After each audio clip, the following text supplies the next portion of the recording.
Besti. How is it hanging? Boleh dong. Untuk pembuka nuansa harsa dengan untaian sebaik pantun. Kalau roboh kota Melaka, papan di Jawa hamba dirikan. Kalau sungguh bagai besti kata, badan dan nyawa hamba berikan. Wow's Movie akan deep talk bersama Besti tentang sebuah movie yang spektakuler, yaitu Prey. Literally, arti prey atau predator adalah makhluk hidup yang memangsa makhluk hidup lain. Film ini disutradarai oleh Dan Trachtenberg, mampu membuat kita penasaran lewat lapisan presentasinya akan sosok predator dengan aksi yang mampu memacu adrenalin kita. Suku Comanche berjuang melawan predator berevolusi tinggi pertama yang mendarat di bumi. Jika sebelumnya manusia yang diburunya berasal dari kalangan militer, maka baru kali ini predator melawan suku Indian dengan persenjataan primitif. Premis ini sangat menjanjikan akan keseruan pertarungan final salah satu kesatria wanita Indian yang akan melawan predator. Selain itu, kisah dalam film Prey ini semakin menguatkan mitologi predator dalam sejarah umat manusia, bahwa mereka memang sudah berburu di bumi sejak zaman dahulu kala. Anyway, apakah Besti curious alias penasaran? Kalau begitu, let's watch this movie.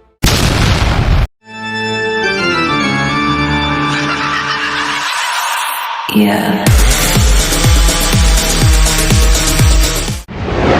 Tirai layar perak disibak dan menyajikan romansa tahun 1719 atau 300 tahun yang lalu di Great Plains Utara.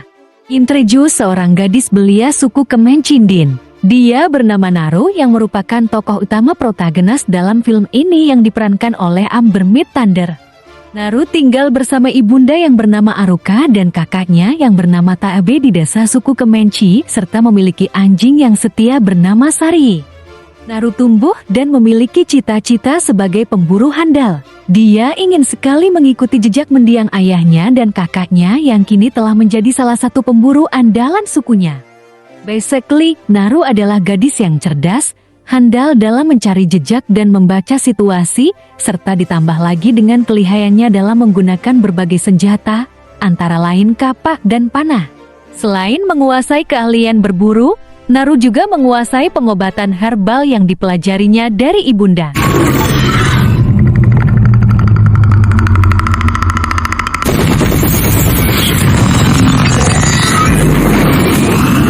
Suatu ketika, Naru sekilas melihat api merah di langit yang dianggapnya sebagai Thunderbird pertanda bahwa dia sudah siap sebagai pemburu. Padahal itu adalah pesawat angkasa yang baru saja menurunkan predator.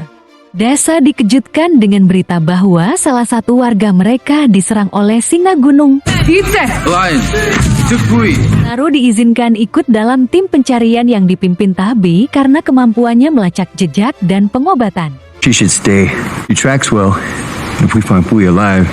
Tim berhasil menemukan warga tersebut dalam keadaan terluka berat dan Naru langsung memberikan pengobatan, kemudian korban ditandu pulang ke desa.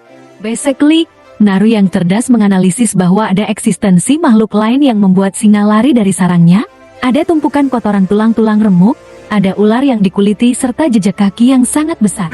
It's not just the lion. Why is Puyi alive? There's something that scared the cat away from its den.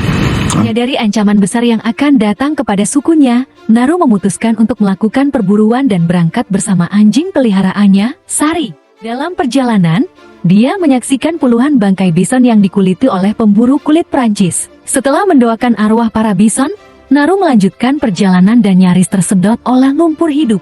Naru dan Sari juga bertemu dengan beruang yang sedang memakan mangsanya saat mereka berusaha untuk menghindari serangan beruang. Namun tiba-tiba,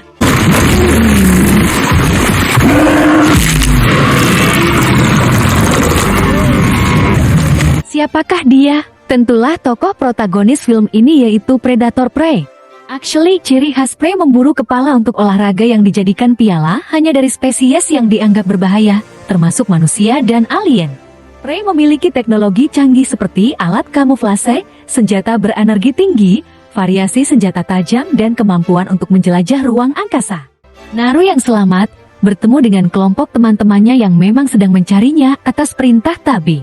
Namun Naru tidak mau ikut pulang, maka terjadilah perkelahian dan akhirnya Naru dapat dikalahkan, kemudian diikat dan dibawa pulang.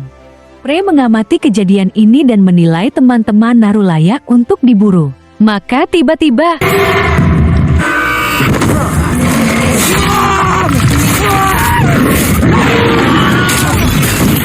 sungguh, seluruh teman Naru tewas dibantai oleh Prey, sementara Naru berhasil menyelamatkan diri dengan lari keluar hutan ke padang ilalang. Langkah Naru terhenti ditahan oleh temannya yang sembunyi di tengah ilalang, tapi persembunyian mereka dengan mudah dideteksi oleh Prey dengan mode infrared. Malang sungguh nasib teman Naru yang dengan mudah dibantai oleh Prey, sementara Naru berhasil lari menyeberang padang ilalang menuju ke hutan sebelah. Tadinya kaki Naru masuk dalam perangkap hewan yang dipasang oleh pemburu kulit hewan Perancis. Meskipun Prey telah berada di hadapan Naru, namun Prey tidak membunuh Naru karena dianggap tak berdaya. Berselang setelah itu, kelompok pemburu Perancis membawa Naru ke perkemahan mereka, dan di sana Tabi juga sudah ditawan oleh mereka. Rupanya, pemburu Perancis telah mengetahui keberadaan Prey dan berniat untuk menghabisi Prey. What did you see? I think this creature, you should be helping us, looking for the strongest beast. Umpan adalah cara yang dipakai untuk menangkap Prey. Maka Naru dan Tabi adalah umpannya yang diikat di pohon. Dalam upaya untuk melepaskan tali yang mengikat mereka, Naru menjelaskan kepada Tabi tentang makhluk predator ini.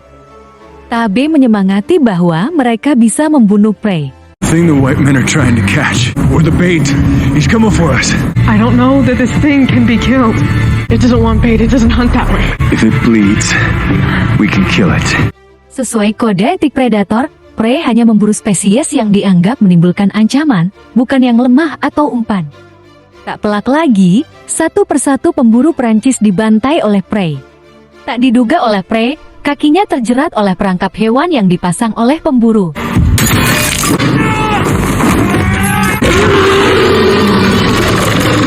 Merasa berhasil, mereka menyergap Prey dengan jaring. Namun mereka underestimate pada kekuatan Prey. Sungguh mengerikan.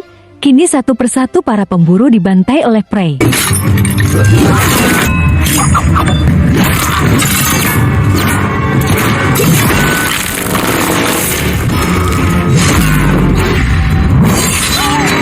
Mengakhiri pertempuran, Prey melepaskan bom waktu ke para pemburu Perancis.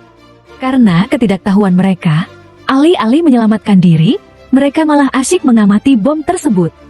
Beruntung di saat yang bersamaan, Naru dan Tabi berhasil melepaskan tali ikatan dan langsung lari keluar hutan. Naru akan mencari anjingnya di perkemahan pemburu sementara Tabi akan mengambil kuda. Di perkemahan, para pemburu sedang berkemas memasukkan kulit hewan ke dalam karung dan akan pergi. Salah satu pemburu akan menghabisi Sari dengan pisau, namun Naru datang pada saat yang tepat.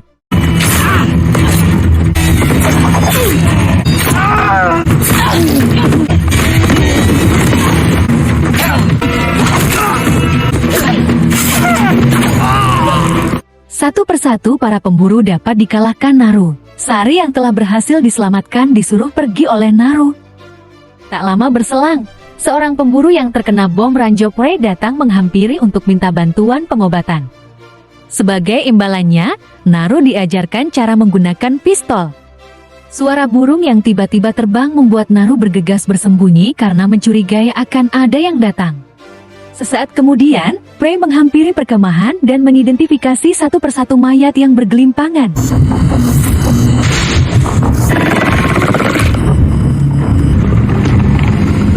Sementara Naru yang bersembunyi di balik pohon tidak teridentifikasi oleh Prey. Sari yang memiliki insting untuk membantu Naru, sekonyong-konyong datang berlari menggonggong ke arah Prey. Tentulah ini diidentifikasi Prey sebagai ancaman dan mempersiapkan senjata yang dibidik ke arah Sari. Namun tiba-tiba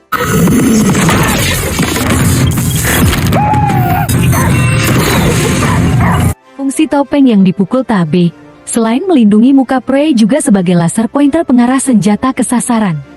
Meskipun berkali-kali senjata ditembakkan ke arah Sari dan juga Tabi, namun panah besi meleset dari sasaran.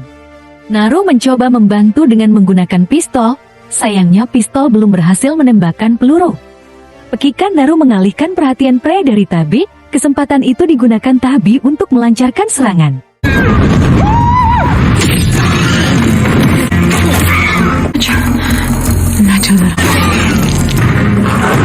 Kelincahan dan kecepatan Tabi menjadi keunggulan untuk melukai Prey di beberapa bagian tubuhnya.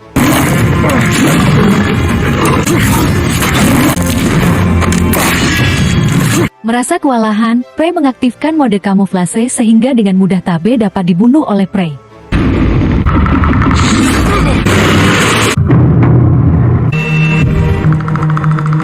Beruntung Naru berhasil menyelamatkan diri dan ketika malam hari dia sedang beristirahat di pinggiran sungai, ada seorang pemburu Perancis yang pernah melukai Tabe sedang minum di seberang sungai. Orang tersebut berhasil dilumpuhkan Naru hingga pingsan dan ketika dia sadar kembali, kakinya yang buntung karena ranjau Prey sedang digrogoti tikus.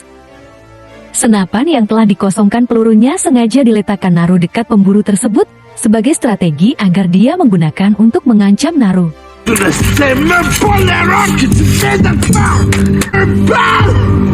Ketika pemburu tersebut marah-marah dan mengarahkan senapan ke Naru, maka tiba-tiba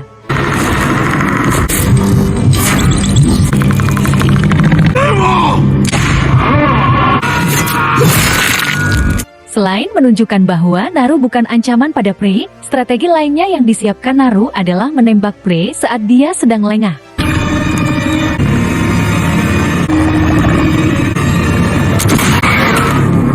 Secepat kilat topeng Prey diambil oleh Naru dan dibawa kabur. Strategi berikutnya, Naru membuat jebakan dengan mengombinasikan keunggulan alam sekitar dan teknologi topeng Prey. Serangan berikutnya disiapkan Naru dengan memancing Prey mengikuti jejak darah yang dibuat dari kaki pemburu.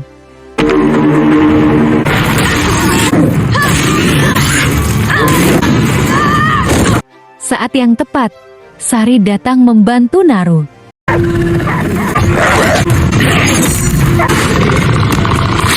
Jebakan berikutnya, Naru lari mengarahkan Prey ke pohon yang dipasang kayu runcing. Alhasil, tombak Prey yang tercecer dimanfaatkan Naru untuk melukai Prey. Namun tameng besi Prey dapat mematahkan ujungnya.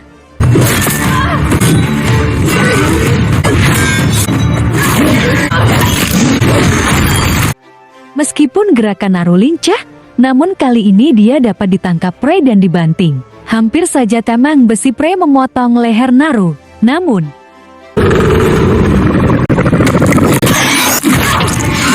memang Sari anjing yang pintar, dia membawa kapak bertali Naru untuk menjerat Prey dan menariknya ke lumpur hidup.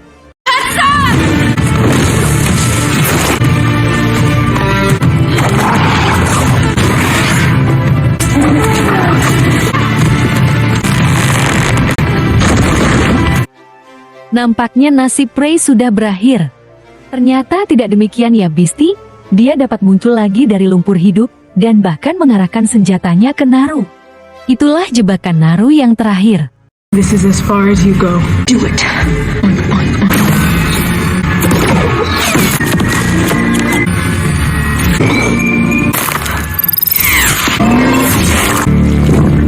Teriakan kemenangan Naru mengantar akhir hayatnya Prey. Terjadi auto kegemparan ketika Naru memasuki pedesaan dengan menanteng kepala Prey. Naru mengingatkan harus pindah ke tempat yang lebih terlindungi karena adanya bahaya.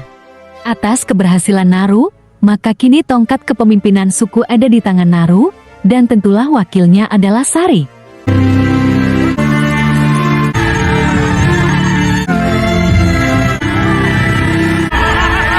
The End, movie closing yang memacu adrenalin. Pesan movie ini laksana sebuah quotes. Memiliki teknologi yang lebih canggih tak serta-merta membuat seseorang unggul. Kemampuan adaptasi, ketekunan, dan disiplin bisa membalikan keunggulan yang dihadirkan teknologi. Don't forget Beastie, di era disrupsi ini, keep calm and stay relevant.